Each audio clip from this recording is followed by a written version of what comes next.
نحمده ونصلي على رسوله الكريم اما بعد فاعوذ بالله من الشيطان الرجيم بسم الله الرحمن الرحيم رب اشرح لي صدري ويسر لي امري واحلل عقدة من لساني يفقهوا قولي۔ الحمدللہ اللہ کا انعام ہے کہ ایک بار پھر ہمیں اللہ تعالیٰ نے رمضان کے کنارے تک پہنچا دیا۔ صحابہ کرام دعائیں مانگا کرتے تھے کہ اللہ تعالیٰ تو ہمیں رمضان تک پہنچا۔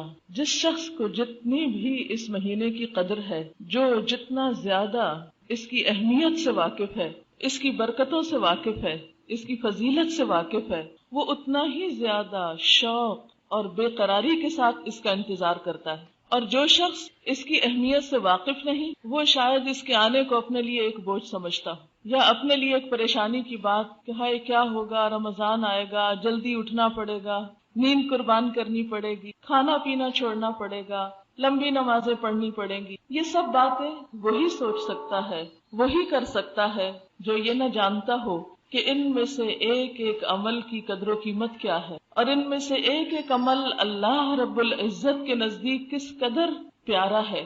لیکن چونکہ ہم انسان ہیں، بہت سی باتوں کو ہم ایک دفعہ جانتے ہیں پھر بھول جاتے ہیں، اس لیے اس بات کی ضرورت محسوس ہوتی ہے کہ آج ہم پھر اپنے آپ کو رمضان کی یادوں سے وابستہ کریں، رمضان کی یادیں تازہ کریں، اس کی برکتوں اور فضیلتوں کے بارے میں کچھ باتیں جو پہلے سے معلوم ہے ذرا ذہن کے تازہ خانے میں لے آئیں، تاکہ ہم اچھی طرح رمضان کا استقبال کریں اور اچھی طرح اس سے فیضیاب ہو سکیں۔ کسی بھی چیز سے آپ صحیح طور پر فائدہ اسی وقت اٹھا سکتے ہیں، یا کوئی بھی کام زیادہ بہتر اسی وقت ہو سکتا ہے جب آپ اس کے لیے بھرپور تیاری کیے ہوئے۔ مثلا امتحان سے پہلے اگر امتحان کی تیاری کر لی جائے تو امتحان آسان ہو جاتا ہے، سفر سے پہلے اگر سفر کی تیاری کر لی جائے تو سفر آسان ہو جاتا ہے۔ جیسے سفر کے بارے میں اللہ تعالیٰ فرماتے ہیں، اور خصوصاً سفر حج کے بارے میں کہ وَتَزَوَّدُوا فَإِنَّ خَيْرَ الزَّادِ التَّقْوَىٰ، کہ زاد راہ ساتھ لے کے چلو، یعنی تیاری کے ساتھ جاؤ۔ اور بہترین تیاری کس چیز کے ساتھ ہوتی ہے؟ تقویٰ کے، یعنی تیاری میں بہترین تیاری تقویٰ کی تیاری۔ اور رمضان کی فضیلت اور رمضان کی اہمیت اور رمضان کی فرضیت بھی کس لیے ہے؟ تاکہ تمہارے اندر تقویٰ پیدا ہو۔ تو تقویٰ پیدا نہیں ہو سکتا جب تک کہ ہم پوری طرح اپنے آپ کو رمضان میں تیاری کے ساتھ نہ داخل کریں، اور پھر ہر موقع کی مناسبت سے جو کچھ ہمیں کرنا ہے اس کو ہم یاد نہ کر لیں۔ اگر مختلف احادیث کے اور قرآن پاک کی آیات کے الفاظ کو جمع کر لیا جائے تو اس مہینے کی تعریف میں جو الفاظ آتے ہیں وہ کچھ یوں ہیں۔ ایک جگہ اس کو شہر مبارکن کہا گیا، برکتوں والا مہینہ۔ دوسری جگہ شہر عظیم، بہت عظمت والا مہینہ۔ تیسری جگہ شہر برکہ، برکت کا مہینہ۔ ایک اور جگہ شہر صبر، صبر کا مہینہ، کیونکہ اس میں ساری نیکیاں اس وقت ہو سکتی ہیں جب ہمارے اندر صبر کی صفت ہو۔ شہر المواسات، ہمدردی کرنے کا مہینہ، آپس کی غمخاری کا مہینہ، رحمت کا مہینہ، بخشش کا مہینہ، عذاب جہنم سے رہائی کا مہینہ، اور سب سے بڑھ کر نزول قرآن کا مہینہ۔ شہر رمضان الذی انزل فیہ القرآن، رمضان وہ مہینہ ہے جس میں قرآن پاک اتارا گیا۔ تو گویا قرآن پاک کا نازل ہونا سب سے بڑا انعام ہے اللہ کا ہم سب کے لیے، کیونکہ اس میں ہمارے لیے ہدایت اور رحمت اور برکت ہے۔ تھوڑی دیر کے لیے سوچئے کہ اگر قرآن پاک ہماری زندگی میں نہ ہوتا تو ہماری زندگی کیسی زندگی؟ کبھی آپ نے غور کیا کہ انسان اور جانور کا فرق کیا ہے؟ کسی بھینس، گائے، بکری کو آپ دیکھیں وہ کیا کرتی ہے۔ مثلا ایک بھینس صبح ہوتی ہے، اس کو بھوک لگتی ہے، چارہ کھاتی ہے۔ بکریوں کو آپ دیکھیں صبح صبح شور مچا دیتی ہیں، ان کو بھوک لگی، شور ہنگامہ جب تک کچھ کھا نہ لیں۔ اچھا کھا لیتے ہیں، گھومے پھرے، ادھر ادھر دیکھا، کبھی کہیں کھڑے ہوئے، کبھی کہیں کھڑے ہوئے، کبھی بیٹھ گئے، پھر کھانے کا وقت ہو گیا، پھر کھانے لگ گئے۔ اور اگر کہیں چر رہی ہیں تو نان سٹاپ کھانا کھاتے چلے جا رہے ہیں۔ یعنی ان کی زندگی میں اگر فکر ہے تو کس چیز کی؟ کھانے کی، کھانے کے بعد جنسی ضروریات پوری کرنے کی، بچے پیدا کرنے کی، اور بس نہ کوئی سوچ، نہ سمجھ، نہ عقل، نہ شعور، نہ پڑھنا، نہ لکھنا، کچھ اور زندگی میں ہے ہی نہیں۔ آپ سوچئے کہ جو انسان بھی بس صرف کھانے کی فکر میں جیتا ہے اور نان سٹاپ کھانے ہی کے پیچھے پڑا رہتا ہے، ایک کے بعد ایک سیٹنگ اور ایک کے بعد ایک موقع، پھر آپ دیکھیے کہ کھانے کے بعد جسمانی لذات، گھومنا پھرنا، عیش و عشرت، سیر تفریح، انٹرٹینمنٹ کے پیچھے دوڑنا، صرف نفسانی اور جسمانی خواہشات کی تکمیل، اور اس زندگی میں نہ کوئی پڑھنا لکھنا ہو، نہ کوئی غور و فکر ہو تو اپنے کھانے کی یا بچوں کی، اور صرف چند حیوانی ضروریات کی، ساری زندگی کی انرجی اسی چیز کے پیچھے لگ جائے، تو ایک بکری کی زندگی میں اور ایک لڑکی کی زندگی میں کیا فرق ہوا؟ کچھ بہت بڑا فرق نہیں۔ فرق اس وقت آتا ہے جب انسان عقل و شعور سے کام لیتا ہے اور ایک مسلسل غور و فکر کے عمل میں رہتا ہے۔ اللہ نے عقل جیسی نعمت جو اس کو دی ہے اور قرآن جیسی نعمت جو اس کو دی ہے، اس سے اپنی روح کی غذا کا سامان کرتا ہے، روح کی غذا کی فکر کرتا ہے۔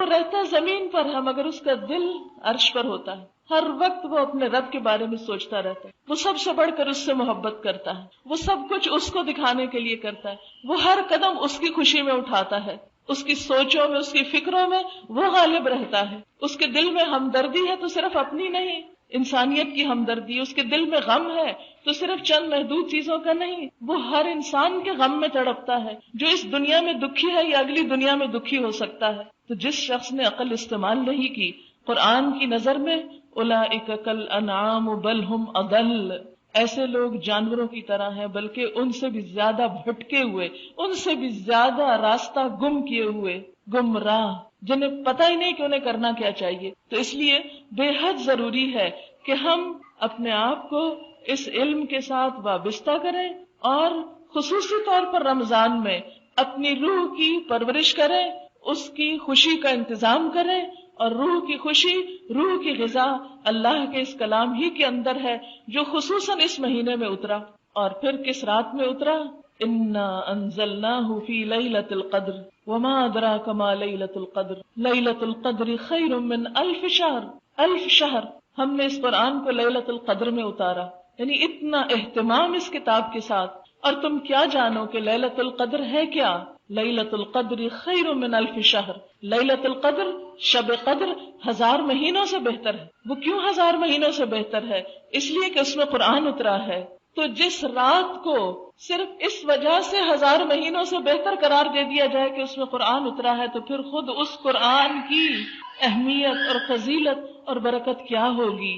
جس کی وجہ سے ایک رات کو اتنی برکت مل گئی، تو اس شخص کے لیے پھر کیا انعامات ہوں گے، اس شخص کے لیے کیا عزت ہوگی، اس شخص کے لیے کتنی خوشی ہوگی، کتنا سکون ہوگا، کیا راحتیں ہوں گی کہ جس کی زندگی میں قرآن آ جائے اور کان خلقہ القرآن ہو جائے، کہ اس کا اخلاق، اس کا اٹھنا بیٹھنا چلنا پھرنا سب کچھ اس کی روشنی میں طے پا جائے۔ اسی کتاب کے ساتھ اللہ قوموں کو بلندی عطا کرتا ہے، اور جو اس کو چھوڑتا ہے اللہ دنیا میں اس کو ذلیل کر کے رکھ دیتا ہے۔ آج مسلمانوں کا حال اسی وجہ سے یہ ہے کہ ہم نے اور چیزوں کو تو اہم کر لیا، اس کتاب کو وہ اہمیت نہیں دے رکھی اپنی زندگی میں جس کے یہ لائق ہے۔ تو رمضان وہ مہینہ ہے جس میں یہ کتاب ہمیں ملی ہے، اس لیے خاص طور پر اس مہینے میں رمضان میں قرآن سے تعلق مضبوط کرنا ہے، خواہ وہ تلاوت کی شکل میں، خواہ وہ تراویح کی شکل میں، خواہ وہ اس کو سمجھنے کی شکل میں ہو۔ اور یاد رکھیے رمضان وہ مہینہ ہے جس کی پہلی ہی رات شیاطین اور سرکش جن باندھ دیے جاتے ہیں، یعنی بڑے بڑے جن جو ہے ان کو تو پکڑ لیا جاتا ہے، جہنم کے دروازے بند کر دیے جاتے ہیں۔ اصل میں یہ سمبولک بھی ہے کہ لوگوں کو بتایا جائے کہ دیکھو برائی کے مواقع کم کر دیے گئے ہیں، اب تمہارے لیے خیر اور بھلائی کے راستے عام کر دیے گئے ہیں، اب بھی اگر تم اس طرف نہیں آتے تو پھر کس کا قصور ہے؟ اور جہنم کا ایک بھی دروازہ کھلا نہیں رہنے دیا جاتا، جنت کے سارے دروازے کھول دیے جاتے ہیں، ان میں سے کوئی بھی بند نہیں کیا جاتا۔ ایک منادی اعلان کرتا ہے، اے بھلائی کے چاہنے والے آگے بڑھ، یا باغی الخیر اقبل، اے نیکیوں کے طلبگار موقع آ گیا، نیکیوں کی سیل لگ گئی، نیکیوں کی بہار آ گئی، آگے بڑھو، دوڑو، ہمت کرو۔ وَيَا بَاغِيَ الشَّرِّ اقصر، اور اے برائیوں کے پیچھے دوڑنے والے اب تو رک جاؤ، اب تو کمی کر دو، اب تو ٹھہر جاؤ، اب تو سارا ماحول نیکی کا بن گیا، اب بھی برائی کرتے رہو گے، اب بھی غلط کام نہیں چھوڑو گے۔ وَلِلَّهِ عُتَقَاءُ مِنَ النَّارِ وَذَلِكَ فِي كُلِّ لَيْلَةٍ، اور اللہ تعالیٰ رمضان کی ہر رات میں بہت سے لوگوں کو عذاب جہنم سے رہائی دیتے ہیں، اور یہ ہر رات ہوتا ہے۔ ہر رات بہت سے لوگوں کے حق میں بخشش لکھ دی جاتی، ان کو جن پر دوزخ واجب ہو چکی ہوتی ہے انہیں دوزخ سے رہائی کے پروانے مل رہے ہوتے ہیں۔ جیسے حج کے موقع پر عرفہ کے دن بہت سے لوگوں کی نجات ہوتی ہے، اسی طرح رمضان کی ہر رات بہت سے لوگوں کی بخشش کا اعلان ہوتا ہے۔ لیکن ظاہر ہے یہ خوش نصیب وہ ہیں جو اس مہینے کی برکتوں سے فائدہ حاصل کرنے کے لیے پھر اللہ کی طرف لوٹیں، پھر یہ نیکی کے مواقع میں آگے بڑھیں. پھر اسی طرح ایک اور حدیث میں آتا ہے، نبی صلی اللہ علیہ وسلم نے فرمایا الصلوات الخمس والجمعة الى الجمعة ورمضان الى رمضان مکفرات ما بینہن اذا اجتنبت الکبائر. 5 نمازیں جمعے سے جمعہ اور رمضان سے رمضان تک جو گناہ ہو جاتے ہیں، یعنی 5 نمازوں کے بیچ میں، جمعے سے جمعے تک اور رمضان کے بیچ میں پچھلے رمضان سے لے کر اب تک، ان کا کفارہ ہو جاتا ہے رمضان میں اگر انسان بڑے بڑے گناہوں سے اجتناب کرے. یعنی محض روزہ رکھنے سے ہی کفارہ ہونے لگتا ہے. لیکن اگر کوئی شخص اپنے گناہوں پہ نادم ہو تو سارے گناہ معاف ہو سکتے ہیں. شرط یہ ہے کہ انسان اللہ کی طرف پلٹ آئے. یاد رکھیے، رمضان جہاں اللہ تعالیٰ کے حقوق ادا کرنے کا مہینہ ہے، وہاں بندوں کے حقوق کو بھی نئے سرے سے ادا کرنے کا اور اس کی تجدید کرنے کا مہینہ ہے.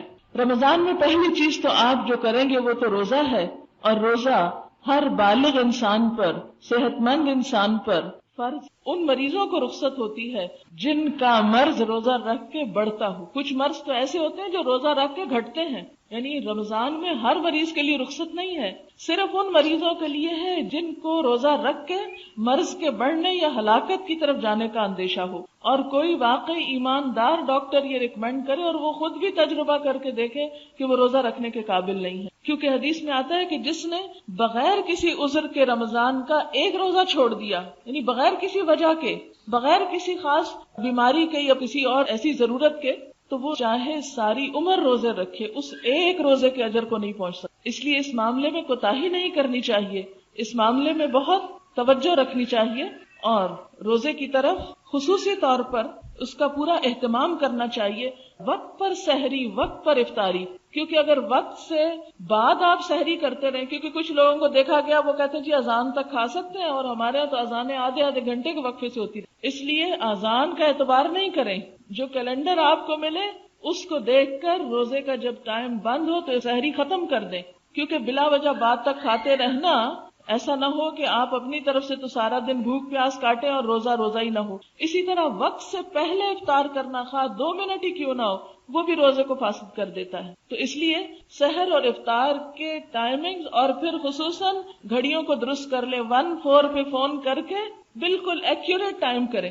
کچھ لوگوں کو دیکھا گیا ہے کہ وہ 5-10 منٹ گھڑی آگے کر دیتے ہیں. یہ خود کو دھوکہ دینے والی کیا بات ہوئی؟ اور جبکہ خود پتا بھی ہوتا ہے 10 منٹ ہی آگے، اس میں اور سستی ہوتی ہے. اپنے ساتھ بھی سچ بولا کریں. یہ 10 منٹ آگے کرنا گھڑیوں کو، اس سے کوئی خاص فائدہ نہیں ہوتا. اس کو جو ٹائم ہے وہی رکھیں، اور پھر اپنے آپ کو پابند کریں اس وقت کا. ہوتا یہ بعض اوقات کچن کی گھڑی پیچھے ہے، کمرے کی آگے ہے، کہیں کی کچھ ہے، تو ان سب کا جا کے ایک ٹائم کر دیں اور صحیح ٹائم کر دیں. اس سے کیا ہوگا انشاءاللہ تعالی سحر اور افطار میں خلل نہیں آئے گا. مثلاً کوئی گھڑی آپ نے 10 منٹ آگے کی ہوئی ہے اور کسی نے اس کو دیکھ کے روزہ کھول لیا اندر بیٹھ کے، پھر کیا ہوا؟ سب کو تو نہیں پتا ہوتا نا گھر میں آنے والوں کو، یا بعض اوقات بھول بھی جاتا ہے انسان. تو اس لیے اس روزے کو ہر لحاظ سے محفوظ کریں، اور اس میں کوئی ایسا کام نہ کریں کہ جس سے روزہ نقصان پائے. پھر اسی طرح یہ ہے کہ روزہ رکھ کے جھوٹ بولنا، غیبت کرنا، لڑائی جھگڑا کرنا، بد اخلاقی برتنا، یہ ساری چیزیں بھی روزے کو نقصان دیتی. یعنی روزہ انسان کے صرف کھانے پینے سے پرہیز کرنے کا نام نہیں ہوتا، بلکہ روزہ نام ہے برائیاں چھوڑنے کا. کیونکہ ابھی جو سب سے پہلے آیت میں نے پڑھی اس میں کیا آیا؟ لعلکم تتقون. روزے تو اس لیے فرض کیے گئے ہیں کہ تمہارے اندر خدا کا خوف پیدا ہو. جس رب کے خوف سے تم کھانا پینا چھوڑ دیتے ہو کہ اس نے منع کیا ورنہ روزہ ہی نہیں ہوگا، اسی رب کی خاطر جھوٹ چھوڑ دو، چوری چھوڑ دو، غیبت چھوڑ دو، خیانت چھوڑ دو، سود چھوڑ دو، رشوت لینا چھوڑ دو، مال حرام جو ہے اس کا لینا اور اس کا دینا چھوڑ دو.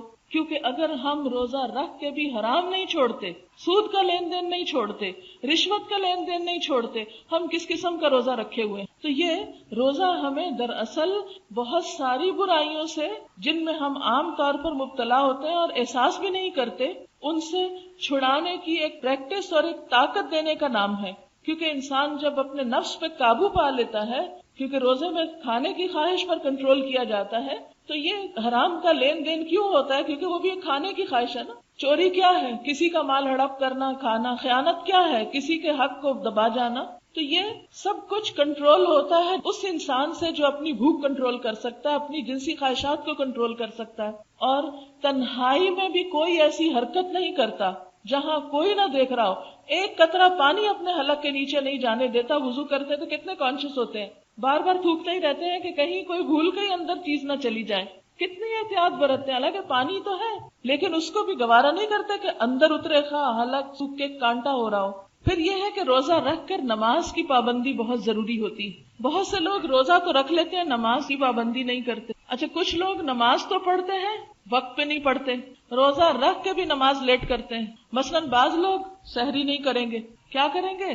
پانی کا گلاس پاس رکھ لیں گے صرف ایک سنت پوری کرنے کو، ذرا سی آنکھ کھلی پانی پہ پھر سو گئے. اس سونے میں فجر کی نماز بھی گئی. نہیں، یہ برکت کا مہینہ، یہ رحمتوں کا مہینہ ہے. یہ رحمتیں ان پہ آئیں گی جو اٹھ کے بیٹھ کے اچھے طریقے سے سحری بھی کریں گے، کیونکہ آپ صلی اللہ علیہ وسلم نے خاص تاکید کی سحری کرنے کی. تسحروا فإن فی السحور برکہ، سحری کیا کرو کیونکہ سحری کرنے میں برکت ہے. سحری کرنے والوں پر فرشتے دعائیں خیر پڑھ رہے ہوتے ہیں، یعنی ان کے لیے دعائیں کر رہے ہوتے ہیں، ان کے لیے رحمت کی دعائیں مانگ رہے ہوتے ہیں جو سحری کر رہے ہوتے ہیں. اور ہمارے روزے اور اہل کتاب کے روزے میں فرق ہی سحری کا ہے، تو اس میں ان کی مخالفت بھی مطلوب ہے.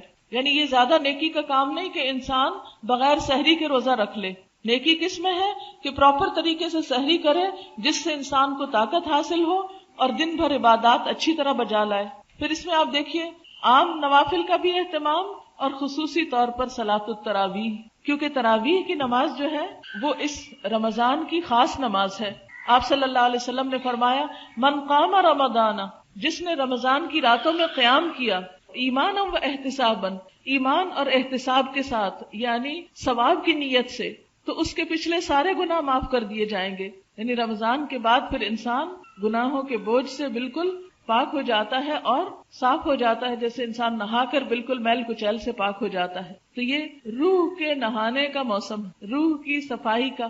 پھر اسی طرح عام طور پر ہمارے ہاں خواتین کے تراویح پڑھنے کا اہتمام نہیں ہوتا. مرد حضرات تو مسجدوں میں چلے جاتے ہیں. عورتیں سمجھتی ہیں، یہ غلط فہمی بہت عام ہے کہ شاید تراویح صرف مردوں کے لیے ہے، کیونکہ بارہا مجھ سے یہ پوچھا گیا کہ کیا عورتوں کو بھی تراویح پڑھنی چاہیے. دیکھیے نماز اور روزہ جو ہے یہ مردوں عورتوں سب کے لیے، اس میں کوئی جینڈر ڈسکریمنیشن نہیں. اور تراویح کی نماز عورتوں کے لیے بھی اسی طرح ہے جس طرح مردوں کے لیے، اور اجر بھی اتنا ہی ہے. اب ہوتا یہ ہے کہ سب کے ساتھ جو نماز پڑھی جاتی ہے وہ تو آسان ہوتی ہے، لیکن جب آپ گھر میں اکیلے پڑھنے لگتے ہیں تو آپ کے لیے بڑی مشکل ہو جاتی. دوسری مشکل یہ ہے کہ ہمارے ہاں مسجدوں میں عورتوں کے لیے جگہ نہیں ہے. تو ایسی صورت میں اگر گھروں میں کچھ لوگ مل کر کوئی انتظام کر لیں، کسی قاریہ کا یا کسی قاری صاحب کا، کہ جو نفل نماز جو ہے یعنی تراویح کی نماز وہ گھر میں اگر پڑھوا دے کہیں اور اہل محلہ مل کے اہتمام کر لیں، تو انشاءاللہ اس میں بہت انجوائے کریں گے آپ. اور وہ قرآن پاک جو آپ تراویح میں کھڑے ہو کر سنتے ہیں اس کا لطف ہی کچھ اور ہے. پھر اسی طرح آپ دیکھیے کہ رمضان میں قرآن پاک کے ساتھ خصوصی تعلق میں صرف تلاوت اور صرف تراویح میں پڑھنا ہی نہیں بلکہ اس کے ساتھ ساتھ اس کا سمجھنا بھی ضروری ہے. اور پورے قرآن پاک کا اگر ایک دفعہ آپ ترجمہ دہرا لیں تو انشاءاللہ اس کا فائدہ کئی گنا زیادہ ہوگا. نبی صلی اللہ علیہ وسلم کے بارے میں آتا ہے کہ وہ بہت سخی تھے، یعنی بہت زیادہ سخاوت کرتے تھے، صدقہ خیرات کرتے تھے. اور رمضان میں جب جبریل امین آ کر آپ کو ملتے تھے تو آپ کی سخاوت بہت زیادہ بڑھ جاتی تھی. اور جبریل امین رمضان کی ہر رات میں آپ سے ملتے تھے اور آپ سے قرآن کا دور کرتے تھے، یعنی پورا پچھلا دہراتے تھے. بس آپ صلی اللہ علیہ وسلم جب جبریل علیہ السلام سے ملتے تو تیز ہوا سے بھی زیادہ سخی ہو جاتے. یعنی جیسے تیز ہوا چلتی نا تو ہر چیز اڑا کے لے جاتی، کچھ بھی نہیں چھوڑتی، ہلکی چیزیں بھاری چیزیں ہر چیز پر اثر انداز ہوتی، یا یہ کہ ہر گوشے میں گھس جاتی ہے. اسی طرح نبی صلی اللہ علیہ وسلم کی خیرات رمضان میں تیز ہوا سے زیادہ نہیں، ہر چیز وہ صدقہ خیرات میں دے دیتے تھے. اور پھر آپ کے دیے ہوئے مال سے سوسائٹی کا ہر فرد اس سے فائدہ اٹھاتا تھا، ہر ایک تک وہ خیر پہنچتی تھی. اس لیے آپ بھی یہ کوشش کریں کہ جب صدقہ خیرات کریں تو اس میں رشتہ دار، دوست احباب، معاشرے کے ضرورت مند اور دیگر افراد جن کی ابھی کچھ آپ کو بتائی گئی ہوں گی، گائیڈ لائنز دی گئی ہوگی کہ آپ کہاں کہاں خرچ کر سکتے ہیں، ان تمام پہلوؤں میں آپ کچھ نہ کچھ اپنا مال ضرور لگائیں خصوصی طور پر آپ دیکھیے کہ زکوٰۃ کا اہتمام کرنا. زکوٰۃ ویسے تو اس وقت فرض ہوتی ہے جب سال گزرتا ہے مال پر، لیکن اگر آپ ان ایڈوانس 1 سال کی یا 2 سال کی زکوٰۃ دینا چاہیں تو وہ آپ دے سکتے ہیں. جبکہ آپ کی نیت اور ارادہ یہ ہو کہ یہ مال مجھے آئندہ بیچنا نہیں ہے تو آپ پہلے سے بھی نکال سکتے ہیں اگر اس وقت آپ کی گنجائش زیادہ ہے، اور اگر نہیں تو جب آپ کے پاس ہو اس کے مطابق جب سال ہو جائے پورا اس وقت آپ ادا کر سکتے ہیں. پھر آپ دیکھیے کہ رمضان میں آپ نے خصوصی طور پر دعائیں بہت مانگنی. سحری کے وقت استغفار کی پابندی کریں. قرآن پاک میں آتا ہے وَبِالْأَسْحَارِ هُمْ يَسْتَغْفِرُونَ، وہ سحری کے وقت استغفار کرتے ہیں. عام دنوں میں تو ہم سحری کے وقت اٹھ نہیں پاتے، تو آپ رمضان میں جب سحری تیار کر رہے ہوں، میز لگا رہے ہوں، کوئی کام کر رہے ہوں، اس وقت کثرت سے استغفار. اور آپ کو استغفار کے فائدے معلوم ہے کہ ہر مشکل سے نکلنے کا راستہ بن جاتا ہے. جب انسان کے گناہ معاف ہو جائیں تو پھر اس کے لیے تو ہر رحمت کے دروازے کھل جاتے ہیں، جنت کے دروازے کھل جاتے ہیں. پھر کون سی خیر ہے جس سے انسان محروم ہو سکتا ہے اگر انسان کی معافی ہو جائے. اس لیے سب سے زیادہ استغفار کی طرف توجہ دینی، اور خصوصاً سحری کے وقت. پھر اسی طرح صبح شام کے اذکار کی پابندی. پھر اسی طرح ہر نماز کے بعد، فرض نماز کے بعد خصوصاً دعا قبول ہوتی. پھر قرآن پاک کی تلاوت کے بعد، پھر جب آپ مل کے قرآن پاک کا دور کریں گے یا اس کو سمجھیں گے اس وقت. پھر اسی طرح تراویح کے بعد جب یعنی سنیں گے آپ قرآن پاک، اور خصوصاً روزے کی افطاری کے وقت. ایک حدیث میں آتا ہے کہ اس وقت کی دعا رد نہیں ہوتی، اور اس کے لیے خواتین خصوصی کوشش کریں کہ گھر میں وہ فضا پیدا کریں کہ بڑے چھوٹے بچے سب کے سب اللہ تعالیٰ کی طرف متوجہ، اور اس وقت میں خصوصی دعائیں مانگے اپنے لیے. عام طور پر وہ ایک ایسا ہنگامہ ہوتا ہے، شور ہنگامہ، دیر ہو رہی ہے، جلدی کرو، روزہ کھلنے والا ہے، ٹیبل لگاؤ، کھانا لگاؤ، وہ چیز کہاں ہے، یہ کہاں ہے، وہ تم نے نہیں رکھی، ایک دوسرے کو ڈانٹ ڈپٹ ہو رہی ہوتی ہے.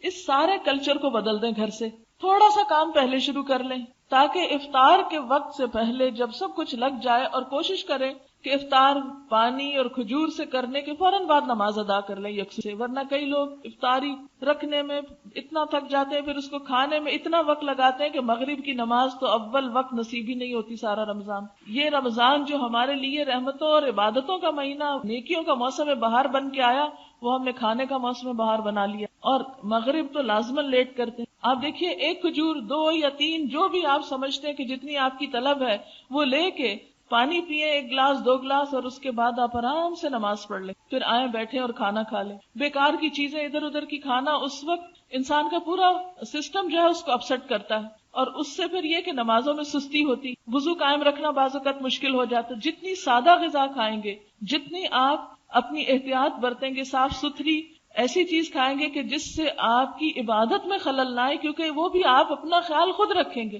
ہر شخص اپنے مزاج کو سمجھتا ہوتا ہے کہ کن چیزوں سے اس کو الرجی ہے، کون سی چیزیں اس کے لیے نقصان دہ ہیں، تاکہ کوئی ایسا سبب نہ بنے. نہ تو اتنی کم غذا کھائیں کہ آپ بیمار پڑ جائیں اور روزے ہی چھوٹ جائیں، نہ اتنی زیادہ کھائیں کہ آپ بیمار پڑ جائیں کہ آپ کی نمازیں چھوٹ جائیں. تو یہ سب کچھ خاتون خانہ کے ہاتھ میں ہوتا ہے. اس لیے آپ کی ذمہ داری اس میں بہت اہم ہے کہ پچھلے سالوں کی نسبت بچوں کو، گھر والوں کو، رشتہ داروں کو بہت آسان طریقے سے تھوڑا تھوڑا کٹ ڈاؤن کرتے کرتے سمپل غذاؤں کی طرف لے آئیں. تو اس سے وقت بھی بچے گا، نمازیں بھی وقت پر ہوں گی، اور اس کے ساتھ ساتھ عبادت کا بھی آپ کو لطف آئے گا. پھر آپ دیکھیے کہ دعاؤں میں نئی دعائیں بھی آپ یاد کر لیں، جیسے وضو کے بعد جو دعائیں پڑھی جاتی ہیں، اسی طرح گھر سے نکلتے ہوئے. کچھ لوگوں کو تو یاد ہی ہوں گی، لیکن جو لوگ ابھی تک یاد نہیں کر سکے، سونے کے وقت، سو کر اٹھنے پر کچھ نئی دعائیں. آپ چھوٹی دعاؤں کی کتاب رکھیں، رمضان میں ٹارگٹ رکھیں، ہر عشرے میں 1 یا 2 دعا یاد کر لیں، اس کو لکھ کے ان جگہوں پہ لگا دیں. اب تو اسٹیکر دوارا بھی اویلیبل ہوتے ہیں، اور ان کو پڑھنے کی کوشش کریں.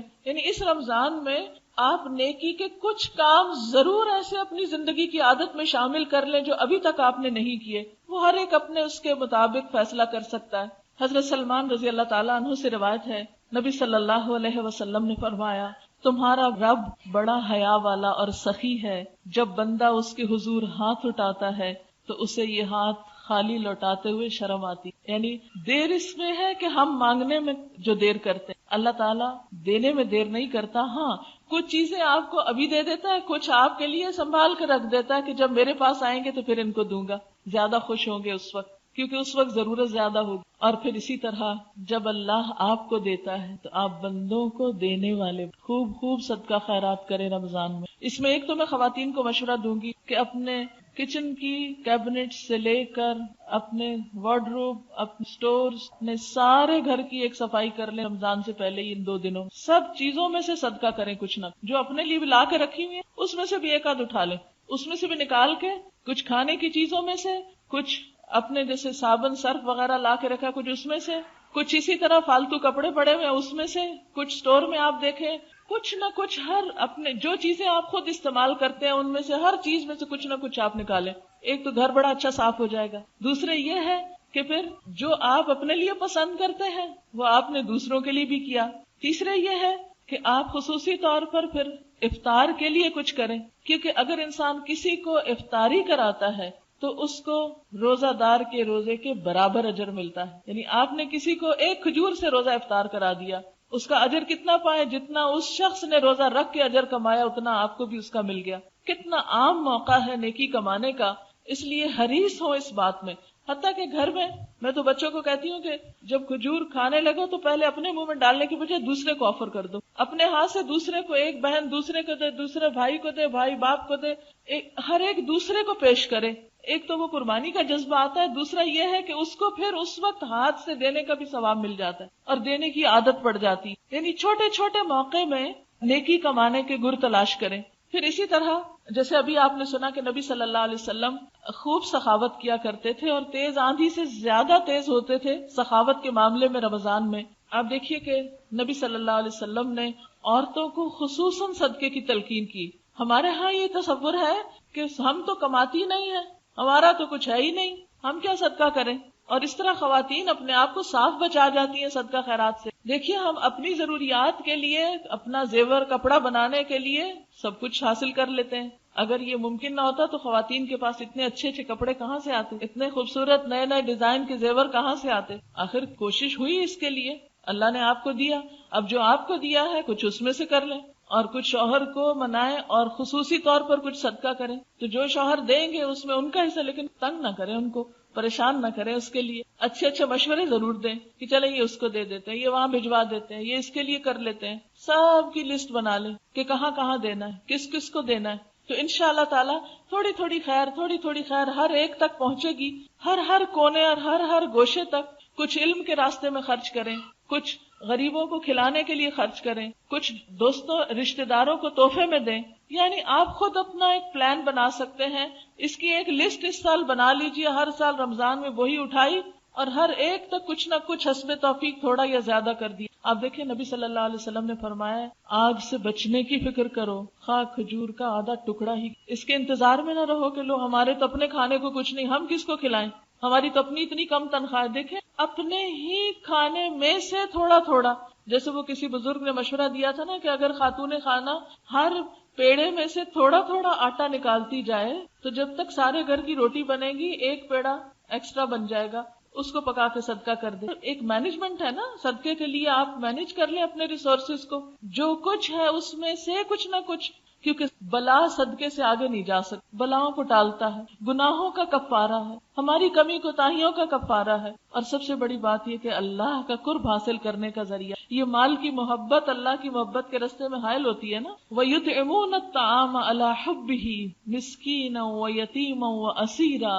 اور وہ اس کی محبت میں یعنی اللہ کی محبت میں کھلاتے ہیں مسکین کو، یتیم کو، قیدی کو. اور کیا کہتے ہیں انما نطعمکم لوجہ اللہ، ہم تو تمہیں صرف اللہ کی خاطر کھلا رہے ہیں. لا نرید منکم جزاء ولا شکورا، ہم تم سے کوئی بدلہ نہیں چاہتے، شکریہ بھی نہیں چاہتے، پلٹ کے تعریف بھی نہیں چاہتے، کچھ نہیں چاہیے، ہمیں تو صرف اللہ کی رضا چاہیے. اس جذبے کے ساتھ صدقہ خیرات کریں، کسی پر احسان جتانے کے لیے نہیں. نبی صلی اللہ علیہ وسلم نے خواتین کو خصوصی طور پہ فرمایا اے خواتین کی جماعت، تم صدقہ کرو اور کثرت سے استغفار کرو، کیونکہ میں نے جہنم میں سب سے زیادہ تم کو دیکھا ہے. کیوں؟ تم بہت زیادہ لان تان کرتی ہو اور اپنے شوہروں کی ناشکری. ہر وقت زبان سے کسی نہ کسی کی برائی ہو رہی ہے، کسی کو کوسا جا رہا ہے، کسی کی غیبت ہو رہی ہے، کسی کے خلاف کچھ سازشوں کے جال بنے جا رہے ہیں، وہ اس کے پارٹی بازی ہو رہی ہے، عجیب و غریب معاملے ہوتے ہیں گھروں میں. اور دوسری طرف شوہروں کی چھوٹی چھوٹی بات پہ ناراض ہو جانا، موڈ آف کر لینا، دنوں تک قطع کلامی کرنا. تو یہ چیز انسان کے لیے نقصان دہ ہے، ہلاکت خیز ہے. اس سے بچنے کے لیے علاج کیا؟ صدقہ.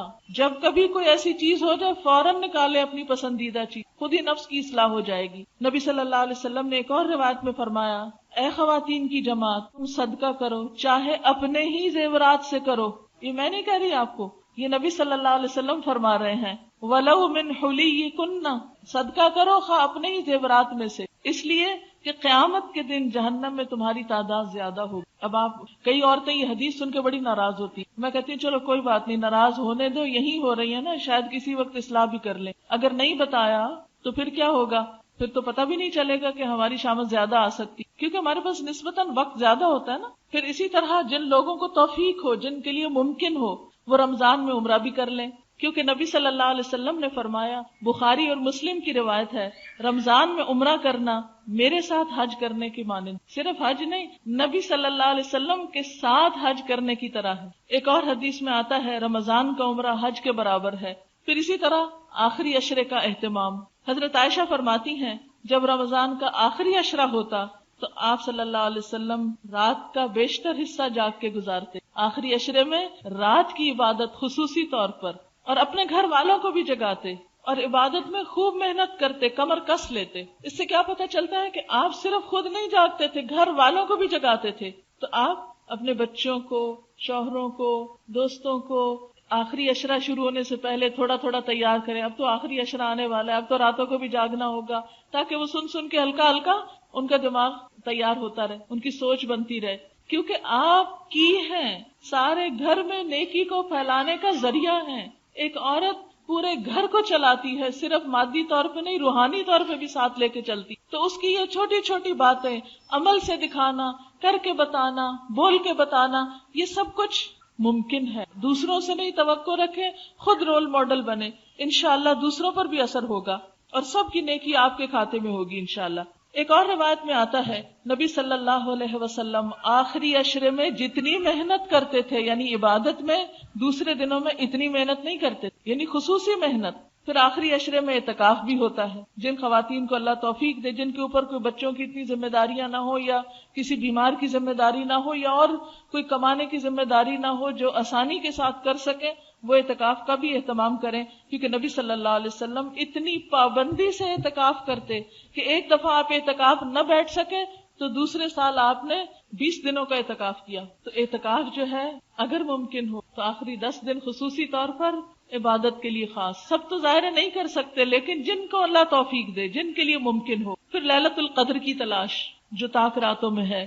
آپ نے فرمایا، جو مہینہ تم پر آیا ہے اس میں ایک رات ایسی ہے جو 1000 مہینوں سے بہتر ہے. جو اس رات کی بھلائی سے محروم رہ گیا وہ ہر بھلائی سے محروم رہا. دیکھیں ایسے لگتا نا رحمت جوبن پہ آ رہی ہے. ہر لمحہ عبادت ہے رمضان کا، دن بھی عبادت، رات بھی عبادت، بہت سے نیکیوں کے مظاہر. پھر آخری عشرے کی خاص عبادت، پھر آخری عشرے میں اسے ایک رات کی اور زیادہ خاص عبادت جو اور زیادہ تڑپ کے ساتھ، توجہ کے ساتھ تلاش کرنی چاہیے. تلاش سے مراد یہ ہے کہ اس کا اہتمام کرنا چاہیے. تو اگر ساری طاق راتوں میں کچھ نہ کچھ عبادت ہو تو اس سے انشاءاللہ کوئی رات تو نصیب ہوگی. آپ نے فرمایا، من قام لیلۃ القدر ایمانا واحتسابا غفر له ما تقدم من ذنبه. جس نے شب قدر میں ایمان کے ساتھ اور ثواب کی نیت سے قیام کیا، اس کے گزشتہ سارے گناہ معاف کر دیے جائیں گے. اور لیلۃ القدر کی خاص دعا، اللہم انک عفو تحب العفو فاعف عنی، اللہ سے معافی کی درخواست. اور پھر آخر میں صدقہ فطر کی ادائیگی، اس کا بھی اہتمام آخری عشرے میں کر دیں، جلد نکال دیں، ورنہ کئی لوگ تو عید کی نماز پڑھ کے یاد کرتے. اس لیے رمضان کے آخری عشرے کے ہی کسی دن میں دے دیں تاکہ غریب لوگ اس سے اپنا راشن کا یا کپڑے کا جو اہتمام کرنا ہے وہ پہلے سے کر لیں. اور یہ صدقہ فطر دراصل کیا ہے؟ نبی صلی اللہ علیہ وسلم نے فرمایا، صدقہ فطر روزے دار کو بےہودگی اور فحش باتوں سے پاک کرنے کے لیے ہے. یعنی روزے کی حالت میں کوئی کمی بیشی ہو جاتی ہے تو صدقہ فطر اس کا کفارہ کرتا ہے. محتاجوں کے، اور یہ محتاجوں کے کھانے کا انتظام کرنے کے لیے فرض کیا گیا ہے. جس نے نماز عید سے پہلے ادا کیا اس کا صدقہ فطر ادا ہو گیا، جس نے نماز عید کے بعد ادا کیا اس کا صدقہ فطر عام صدقہ شمار ہوگا. پھر وہ رمضان کا کفارہ نہیں، بس وہ تو پھر عام صدقہ ہو جائے گا. دوسری چیز جو خاص طور پہ رمضان میں کرنی ہے وہ حقوق العباد کی ادائیگی. اور اس میں 2 چیزوں کا خاص خیال رکھیں. نمبر 1 سب کی خیر خواہی، نمبر 2 اذیت دینے سے پرہیز، اور اگر سب کی خیر خواہی نہ کر سکیں کسی وجہ سے تو ایٹ لیسٹ اس بات کی شعوری کوشش کہ میری زبان، میرے ہاتھ، میرے کسی عمل سے کسی کو تکلیف نہ پہنچے. اور انشاءاللہ جب آپ کوشش کریں گے تو اللہ تعالیٰ کروا بھی دیں گے. یعنی آپ اپنے رمضان کا ایک موٹو رکھیں، میں نے کسی کو تکلیف نہیں دینی، لکھ کے کہیں لگا دیں گھر میں، مجھے کسی کو تکلیف نہیں دینی. اور پھر آپ دیکھیں گے کہ آپ خود ہی سوچنے لگے کہ کسی کو مجھ سے کہاں کہاں تکلیف ہوتی ہے اور کس اعتبار سے میں نے اپنے آپ کو بچانا ہے. پھر اسی طرح دوسروں کی ضروریات پوری کرنا. نبی صلی اللہ علیہ وسلم نے فرمایا مسلمان مسلمان کا بھائی ہے، نہ اس پہ ظلم کرتا ہے نہ اس کی مدد چھوڑتا ہے. جو اپنے بھائی کی حاجت پوری کرنے میں لگا ہو اللہ اس کی حاجت پوری فرماتا ہے، اور جو کسی کی پریشانی دور کرتا ہے اللہ قیامت کے دن کی پریشانیوں میں اس کی کوئی پریشانی دور فرمائے گا. جس نے کسی مسلمان کی پردہ پوشی کی اللہ تعالیٰ قیامت کے دن اس کے عیب ڈھانک دے گا، اس کے گناہوں کو چھپا دے گا. اور پھر اس میں خصوصی طور پر محروم طبقات کا خیال، بیوہ، مسکین، یتیم، اسیر، ان طبقات کا خیال رکھنا اتنی بڑی نیکی کا کام ہے جیسا کوئی شخص ہر روز دن کو روزہ رکھے اور روز رات کو جاگ کے عبادت کرے. اور یہ کس کے لیے اتنا ممکن ہے اتنی بڑی عبادت کرنا. پھر اسی طرح اور جو بھی صدقہ اس میں خصوصاً کھانے کا اہتمام ضرور کرنا ہے، کیونکہ بھوکے کو کھانا کھلانا جنت میں لے جانے والے کاموں میں سے ہے. اور یہ بھوکا صرف یہ نہیں کہ غریب بھوکا ہو، کوئی امیر بھوکا بھی ہو سکتا ہے. یعنی اپنے رشتہ داروں کو کچھ پکا کے بھیج دینا، یا کوئی کسی بھی طرح کچھ سوکھا راشن یا کوئی کھجور، یا یعنی رمضان کے تحفے جو ہیں اس میں آپ رمضان سے پہلے ہی مثلا رشتہ داروں کو کوئی کھجور بھجوا دیں یا کوئی اور اس طرح کی چیز بھجوا دیں. ہمسایوں کا خاص خیال رکھیں، جو کچھ پکائیں اس میں سے کچھ بھجوا دیں. نبی صلی اللہ علیہ وسلم نے فرمایا کہ کوئی ہمسائی اس بات کو حقیر نہ جانے خواہ وہ اپنی ہمسائی کو بکری کا کھر ہی کیوں نہ بھجوائے. ایک اور روایت میں آتا ہے کہ شوربہ پتلا کرنے کا حکم دیا تاکہ تم اپنے ہمسائے کی خبر گیری کر سکو. تو رمضان میں اس طرح ایک دوسرے کی طرف چیز بھجوانے سے کیا ہوتا ہے، ایک اچھے جذبات پیدا ہوتے ہیں. پھر بیماروں کی عیادت، یعنی ہاسپٹلز وغیرہ میں اگر کوئی ایسے ضرورت مند ہے، یا ابھی آپ کو شاید بتایا گیا ہو کہ وہاں پر کھانا ڈسٹریبیوٹ کرنے کا بھی انتظام ہے انشاءاللہ، جو اٹینڈنٹس ہوتے ہیں بیماروں کے ان کے لیے کچھ کرنا. پھر اسی طرح نوکروں کے کام میں کمی کرنا، یہ نہیں آپ خود تو عبادت فرمائیں، سوئیں، آرام کریں، اور وہ بےچارے کئی کھانے عام دنوں سے بھی زیادہ کھانے پکا کر آپ کی خدمت کریں، اور نہ وہ نماز پڑھیں اور نہ ان کی کوئی عبادت ہو. وہ آپ کے لیے تو لاسٹ مومنٹ پہ گرم پراٹھا بنا کے لائیں اور خود بغیر کھانا کھائے روزہ رکھیں. گرم چائے چاہیے، گرم پراٹھا چاہیے، لاسٹ مومنٹ پہ تازہ چیز چاہیے، اور وہ بےچارے بھوکے کھڑے ہوتے ہیں. اس کا خاص خیال رکھنا ہے آپ نے. ایسا اہتمام کریں کہ چائے فلاسک میں ڈال لیں، روٹی ہاٹ پاٹ میں رکھ لیں، لیکن ان بےچاروں کو سحری اچھی طرح کرنے دیں، پانی بھی پینے دیں ان کو. کچھ غیر ضروری کام جو ہیں، کئی لوگ تو گھروں کی رینوویشن شروع کر دیتے ہیں رمضان میں کہ لوگوں کا آنا جانا نہیں، چلو گھروں کے نیا فرنیچر بدلو، پردے بدلو، یہ کرو وہ کرو، اور وہ سارے کام پھر بےچارے نوکروں کی شامت آ جاتی. رمضان گھروں کی صفائی کا مہینہ نہیں، دلوں کی صفائی کا مہینہ ہے، تقویٰ کی افزائش کا مہینہ ہے. اس لیے اپنے ساتھ جو بھی آپ کے کوئی رہتا ہے، خواہ وہ آپ کے سرونٹس ہیں، نوکر ہیں، ان کا بھی خصوصی خیال آپ نے رکھنا ہے. پھر اسی طرح لغو چیزوں سے بھی بچنا چاہیے، یعنی حرام سے تو بچنا ہی ہے، کیونکہ آپ صلی اللہ علیہ وسلم نے فرمایا جب تو روزہ رکھے تو تیری آنکھ اور تیرے کان کا بھی روزہ ہونا چاہیے. یہ نہیں کہ روزہ رکھ کے دل بہلانے کو ٹیلی ویژن لگا لیں اور کوئی فلم دیکھنا شروع کر دیں. آنکھ کا بھی روزہ، کان کا بھی روزہ. فرمایا جب تو روزہ رکھے تیری آنکھ اور کان کا بھی روزہ ہو، اور زبان پہ بھی قابو ہو، جھوٹ اور حرام سے بچا جائے، پڑوسی کو تکلیف نہ دی جائے، اور تجھ پر وقار اور اطمینان ہو. روزے میں وقار اور اطمینان ہو، چڑچڑا پن نہ غالب ہو. کیونکہ جب بھوک لگتی ہے نا تو بہت سے لوگ ہائپر ہو جاتے ہیں، گاڑی چلا رہے ہیں تو ہارن پہ ہارن بجا رہے ہیں. افطار کا ٹائم ہے تو افطاری لے کے کسی جگہ سے تو وہ تیزی سے، کئی ایکسیڈنٹس اس وقت ہو جاتے ہیں اس جلد بازی. تو اس لیے اس وقت اطمینان اور وقار، یہ میں نہیں کہہ رہی، یہ حضرت جابر کی روایت میں آتا ہے. آپ صلی اللہ علیہ وسلم کو پتا تھا کہ لوگ کیا کیا کریں گے، اللہ کی طرف سے ان کو بتایا جاتا تھا نا لوگوں کی نفسیات کے بارے میں. اور آپ نے فرمایا اپنے روزے کے دنوں کو دوسرے کے برابر نہ کرو، یعنی عام دنوں میں اور روزے کے دنوں میں فرق ہونا چاہیے. رمضان عام دنوں سے مختلف گزرنا چاہیے. اب آپ خود دیکھ لیجئے کہ کہاں کہاں آپ مختلف کریں گے. پھر اسی طرح آپ نے فرمایا جو روزہ رکھ کر جھوٹ بولنا اور اس پر عمل کرنا نہ چھوڑے تو اللہ کو اس بات کی کوئی ضرورت نہیں کہ کوئی شخص کھانا پینا چھوڑے. آپ صلی اللہ علیہ وسلم نے فرمایا روزہ کھانے پینے سے رکنے کا نام ہی نہیں بلکہ بےہودہ اور فحش کاموں سے رکنے کا نام ہے. لہٰذا اگر روزہ دار سے کوئی گالی گلوچ کرے، کوئی اور آ کے لڑے یا جہالت سے پیش آئے تو اسے کہہ دینا چاہیے کہ میں روزے سے ہوں، میں روزے سے ہوں، میں نہیں لڑ سکتا. یعنی گالی کے جواب میں کیا کہنا؟ میں روزے سے ہوں، انی صائم. اور پھر خصوصی طور پر روزہ رکھ کر مردہ بھائی کا گوشت نہ کھایا جائے، کیونکہ اس سے روزہ ختم ہو جاتا ہے. کھانا پینا تو منع ہے نا، جب حلال کھانا منع ہے تو مردہ کا گوشت تو کھانا اور ہی منع ہے. مراد ہے غیبت سے پرہیز. خصوصی طور پر صبر، خاموشی. کوئی جو کرتا ہے وہ اس کا اخلاق ہے، ہمیں اپنے اخلاق کا اور اچھے اخلاق کا ثبوت دینا ہے. آپ نے فرمایا غیبت زنا سے بھی شدید تر ہے.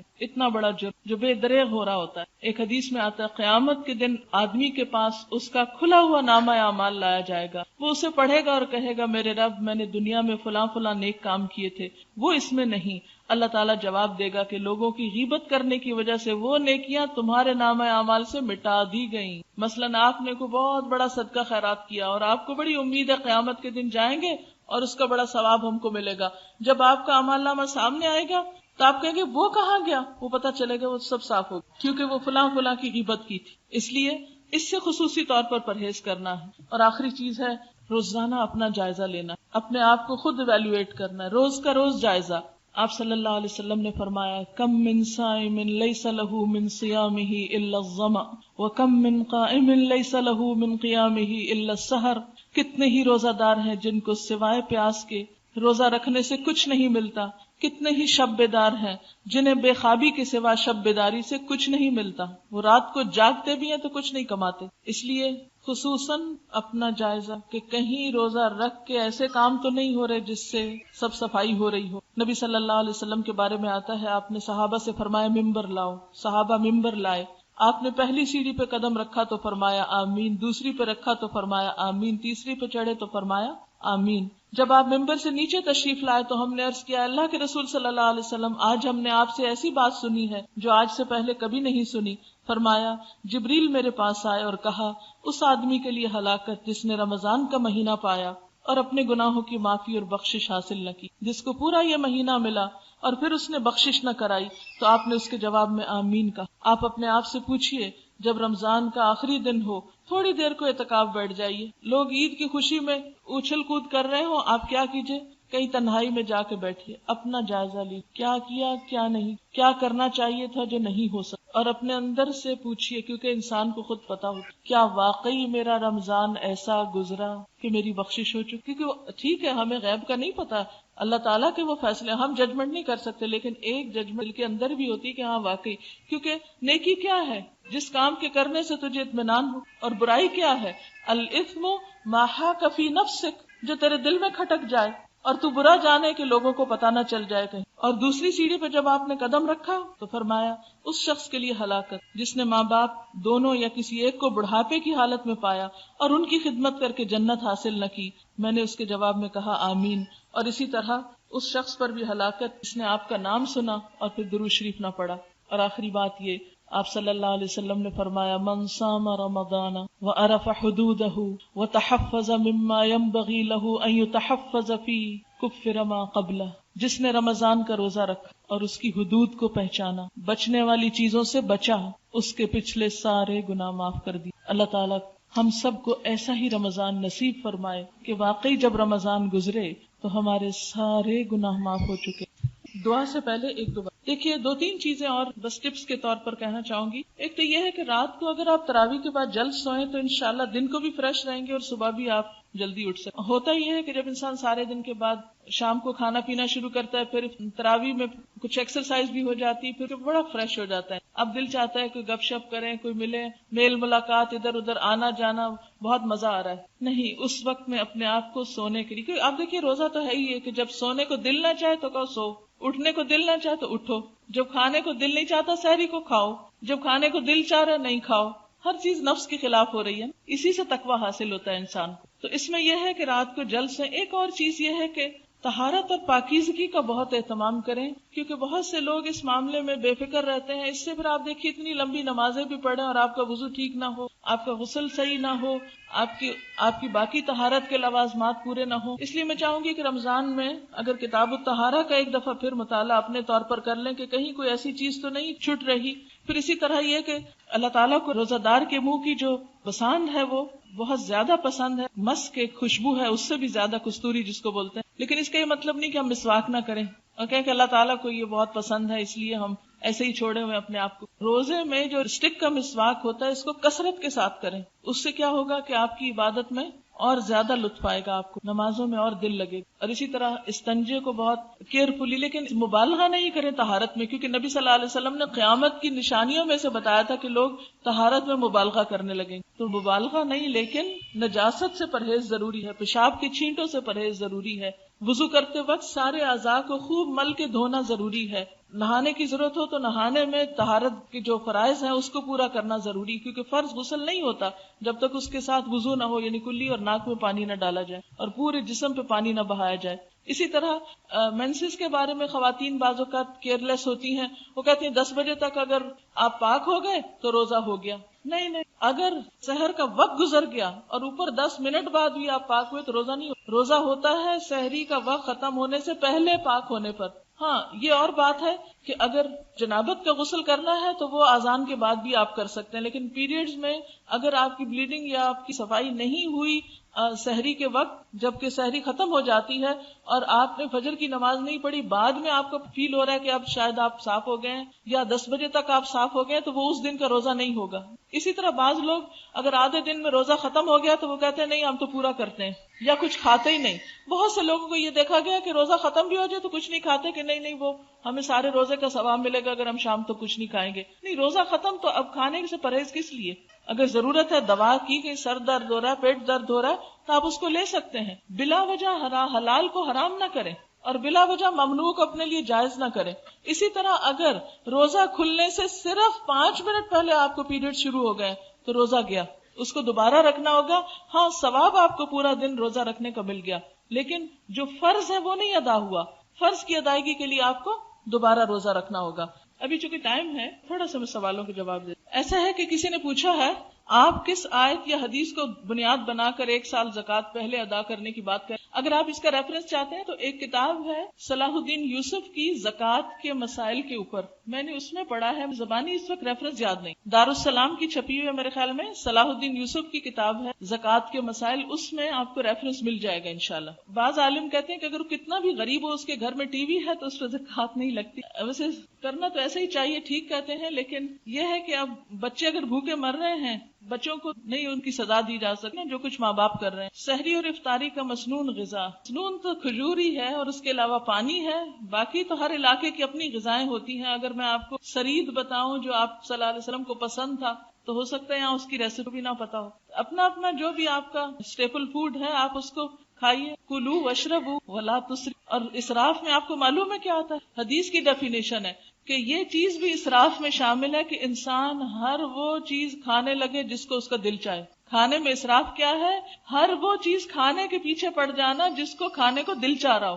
آج کل زیادہ تر گھروں میں یہ فیشن بنا لیا گیا ہے کہ لڑکیاں اعتکاف بیٹھ جاتی گھر کے کام چھوڑ کے اور گھر کے بڑوں پر ذمہ داری ڈال دیتی. تو میں سب لڑکیوں کو نصیحت کروں گی کہ اپنی والداؤں کو آپ اعتکاف بٹھائیں اور خود گھر کے کام کریں اگر والدائیں راضی ہو. کیا صدقہ زکوٰۃ وغیرہ ضرورت مند کو دیں تو اس طرح سے دے سکتے ہیں کہ تمہارے بچوں کی عیدی ہے، جیسے غریب ماسی یا غریب رشتہ دار کے بچوں کو 100-200 ان کو عیدی کی صورت میں دے سکتے ہیں. آپ دے سکتے ہیں اس طرح، لیکن ان کو فیل ہو کہ یہ دوسری طرح کی عیدی. ایسا نہ ہو کہ وہ پلٹ کے آپ کے بچے کو عیدی دینے لگے، یہ سٹائل نہ ہو. یعنی ان کو سمجھ میں آنا چاہیے کہ آپ عیدی کے نام پر کیا دے رہے ہیں، لیکن ضروری نہیں کہ لفظ زبان سے کہیں یہ صدقہ ہے آپ کے بچوں کے لیے. اس طرح کون لے گا؟ اور کہنے کی کیا ضرورت ہے؟ صرف یہ کہ یہ آپ کے بچوں کے لیے ہے. کیوں بول رہے ہیں عیدی یا کچھ اور؟ ایسا نہ ہو کہ اس لفظ سے کوئی دھوکہ کھا کے اس کو ایسی عیدی سمجھے جس کو لوٹانا اپنے اوپر لازم سمجھے. مجھے نہ مسجد جانے کی اجازت نہ قرآن حفظ. اس صورت میں تراویح کیسے پڑھی جائے؟ اس صورت میں جتنی آپ کو صورتیں یاد ہیں نا اتنی صورتیں آپ ہر رکعت میں، مثلاً اگر آپ کو 8-10 یاد ہیں تو 2 رکعتوں میں وہ 5 صورتیں ایک رکعت میں پڑھ لیں مثلاً. اور آپ ایک اور کام بھی کر سکتے ہیں کہ ایک آیت کر کے رمضان میں کچھ اور صورتیں یاد کر لیں، تو رمضان میں اس کا یاد کرنا آسان بھی ہو جائے گا. اور اسی یاد کیے ہوئے کو تراویح میں پڑھ لیں. ہمارے ایک استاد تھی، انہوں نے اپنے شاید بھائی کا واقعہ بتایا تھا کہ ان کے بھائی نے رمضان میں صرف 1 مہینے میں روزانہ دن کو 1 پارہ یاد کر کے رات کو تراویح میں، اور 1 مہینے میں قرآن حفظ ہو گیا تھا ان کا. یہ فرسٹ ہینڈ معلومات ہے جو مجھے براہ راست ہماری ٹیچر نے بتائی تھی. تو بات یہ ہے کہ ایسے بھی اللہ والے ہوتے ہیں کہ جو ہمت کریں. اب جیسے ماشاءاللہ آپ لوگوں نے ایڈوانس کورس میں سورت سجدہ یاد کر لی ہے, ملک کئی لوگوں نے یاد کر, سورت دخان پوری ہوگی ماشاءاللہ. دیکھیں تو یہ وہ لوگ ہیں کہ جو سوچ بھی نہیں سکتے تھے کہ یہ صورتیں ان کو زبانی آئیں گی اور آ گئی. تو اس لیے اپنے آپ کو انڈر ایسٹیمیٹ نہ کریں. اللہ نے صلاحیت دی ہے. رمضان میں آپ کہیں نہیں جا سکتے, رونا نہیں ہے. آپ نے بیٹھ کے قرآن حفظ شروع کر دینا ہے, سورت یاسین یاد کر لیں, سورت ملک یاد کر لیں, روز تراویحوں میں مہینہ بھر پڑھیں, ساری زندگی نہیں بھولیں گے. اتنی پریکٹس انشاءاللہ ہو جائے گی. اگر کسی نے پیریڈز کے چھٹے ہوئے روزے کئی سال کے نہ رکھے تو کیا کرنا چاہیے؟ کوئی اور صدقہ کرنے سے پہلے ان کا کفارہ فوری دے دیں, اور رمضان کے بعد پھر ان کی قضا رکھنا شروع کر دیں. کیونکہ زندگی کا نہیں پتا ہوتا نا, خدا نہ خواستہ چلے جائیں دنیا سے تو ایٹ لیسٹ اس کا جو فدیہ ہے وہ تو آپ ادا کر دیں. کیونکہ ویسے بھی ایک رمضان کے بعد اگر دوسرے تک نہیں رکھے تو فدیہ اور قضا دونوں ہوتی ہے. نیت کو خالص رکھنے کے لیے ٹپس بتائیں. اس میں آپ دیکھیے کہ اپنے آپ کو یہ دیکھا کریں کہ کسی سے نیکی کر کے آپ بدلے کی توقع تو نہیں رکھتے, اور اگر آپ نے کسی کے اوپر احسان کیا اور اس نے آپ کو جواب میں کچھ بھی شکریہ ادا نہیں کیا تو آپ کا دل تو نہیں خفا. اگر دل خفا ہو تو اس کو پرولونگ نہیں کریں, فوراً اپنے دل سے نکالے کہ جب میں نے اللہ کے لیے کیا تو مجھے ناراضگی کس بات کی. اور اسی طرح چھپا کے کرنے کی کوشش کریں تو انشاءاللہ اس سے بھی آپ کو فائدہ ہوگا. ہماری ماسی جو دائمی مریض ہے تو وہ روزہ نہیں رکھ سکتی. اس صورت میں کیا کریں؟ غریب ہونے کی وجہ سے فدیہ نہیں دے سکتی, آپ ان کی طرف سے, آپ کی ماسی ہے نا, خدمت آپ کی کرتی ہیں, آپ ان کی خدمت کریں. کیا خواتین گھر میں اعتکاف کر سکتی ہیں؟ جبکہ ایک درس میں نے سنا کہ عورتیں بھی اعتکاف صرف مسجد میں بیٹھ سکتی ہیں. دیکھیے یہ اختلافی معاملہ ہے, پھر میں آپ کو ایک بات بتاؤں گی تو میرے پیچھے پڑ جائیں گے سب. بات یہ کہ اعتکاف تو مسجد میں, قرآن میں آتا ہے وَأَنْتُمْ عَاكِفُونَ فِي الْمَسَاجِدِ. اب ہماری مشکل یہ ہے کہ یہاں مسجدوں میں انتظام نہیں ہے, تو ایسی صورت میں پھر کیا عورتیں بالکل ہی نیکی سے محروم رہ جائیں؟ تو پھر یہ ہے کہ بیٹھ جائیں گھر میں. کیا ہو سکتا ہے؟ جس کا شوق ہے وہ کہاں جائے؟ جب کوئی جگہ ہی نہیں ہے تو پھر گھر کے ایک کونے میں بیٹھ جائیں. کچھ لوگ روزے سے پہلے سگریٹ پیتے ہیں, کیا اس کی اجازت؟ دیکھیے آپ, سگریٹ حلال اور طیب میں ہے. اللہ تعالیٰ قرآن پاک میں فرماتے کلوا من طیبات ما رزقناکم. طیبات, سگریٹ طیبات میں سے نہیں ہے, اس لیے اس کو نہیں پینا چاہیے. اور رمضان اچھا موقع ہے سگریٹ چھوڑنے کا. اپنے گھر والوں کی مدد کیجیے اس معاملے. کسی نے لکھا ہے میرا نام نینسی یوف ہے, میں جرمنی سے آئی ہوں, میں نے کبھی اسلام کے بارے میں نہیں پڑھا تھا, آپ کی کیسٹ سن کر میں نے الہدا میں داخلہ لیا, مجھے اب پتہ چلا کہ اسلام کیا ہے. مسلمانوں کے بارے میں میرا خیال غلط تھا, میں آپ کی بہت شکر گزار ہوں, آپ کی وجہ سے آج میں ایک سچی مسلمان ہوں. آپ کی کلاس میں آنے کے بعد میں نے اردو بھی سیکھی, آپ کو ملنے کا شوق تھا, آج وہ بھی پورا ہو گیا. اللہ تعالیٰ ان سب کو استقامت. اگر نوکر روزہ نہ رکھتا ہو تو اس کے ساتھ نرمی کا سلوک کیا جائے. جی ہاں, تاکہ وہ روزہ رکھنے لگے. اگر آپ نے اس کے ساتھ سختی کا سلوک کیا تو پھر تو وہ بالکل بھی نہیں رکھے گا. اس کو آپ بتائیے کہ روزہ کیوں ضروری, آپ اس کو سکھائیں, اس کی تربیت آپ پہ ذمہ داری. کیوں؟ حدیث میں آتا ہے کلکم راعٍ وکلکم مسئول عن رعیتہ, تم میں سے ہر شخص نگران ہے اور اس سے اس کی رعایا کے بارے میں سوال کیا جائے گا. عورت اپنے گھر کی نگران ہے, ہاں, اس سے اس کی رعایا کے بارے میں پوچھا جائے گا. نوکر جو ہے وہ گھر میں ہی شامل ہے نا, بچوں جیسے ہی ہوتے ہیں, تو ان کے بارے میں بھی آپ سے پوچھ ہوگی, ان کو بھی دین سیکھنے سکھانے کے لیے کوئی موقع فراہم کریں. چلیے اب دعا کر لیں. سبحان اللہ والحمد للہ ولا الہ الا اللہ اکبر ولا حول ولا قوة الا باللہ العلی العظیم. اللہم صل علی محمد وعلی آل محمد کما صلیت علی ابراہیم وعلی آل ابراہیم. اللہم بارک علی محمد وعلی آل محمد کما بارکت علی ابراہیم وعلی آل ابراہیم. ربنا آتنا فی الدنیا حسنۃ وفی الآخرۃ حسنۃ وقنا ربنا لا تزغ قلوبنا بعد إذ هديتنا وهب لنا من لدنك رحمة إنك أنت الوهاب. ربنا هب لنا من أزواجنا وذرياتنا قرة أعين واجعلنا للمتقين إماما. يا حي يا رحمتك لا إله إلا أنت سبحانك إني كنت ظالمين. یا اللہ پاک تو ہم سب پر اپنی رحمت فرما, ہمیں اس رمضان میں بہترین نیکیاں سمیٹنے کی توفیق عطا فرما. یا اللہ یہ رمضان اس طرح گزرے کہ ہمارے سارے گناہ معاف ہو جائیں, قبولیت والے اعمال کی توفیق عطا فرما, ہماری ریاکاریاں ہم سے دور فرما دے, ہمیں اور اخلاص عطا فرما, ہمیں سنت کی صحیح پیروی کی توفیق عطا فرما. یا اللہ ہمیں ان لوگوں کے رستے پہ چلنے کی توفیق دے جن پر تو نے انعام فرما. اللہ اپنے پسندیدہ اور مقرب بندوں میں شامل کر. یا حی یا قیوم برحمتک نستغیث لا الہ الا اللہ لا شریک لہ لہ الملک ولہ الحمد وہو علی کل شیء لا حول ولا قوة الا باللہ العلی. اللهم انفعنا بما علمتنا وعلمنا ما ينفعنا وزدنا علما. اللهم اكفنا بحرام واغننا بفضلك عمن سواك. یا اللہ تو ہم سب کو اپنی رحمتوں سے ڈھال. اللہ پاکستان کی حفاظت فرما. یا رب العالمین تو ہم سب کو اپنے رستے پہ چلنا سکھا. اللہ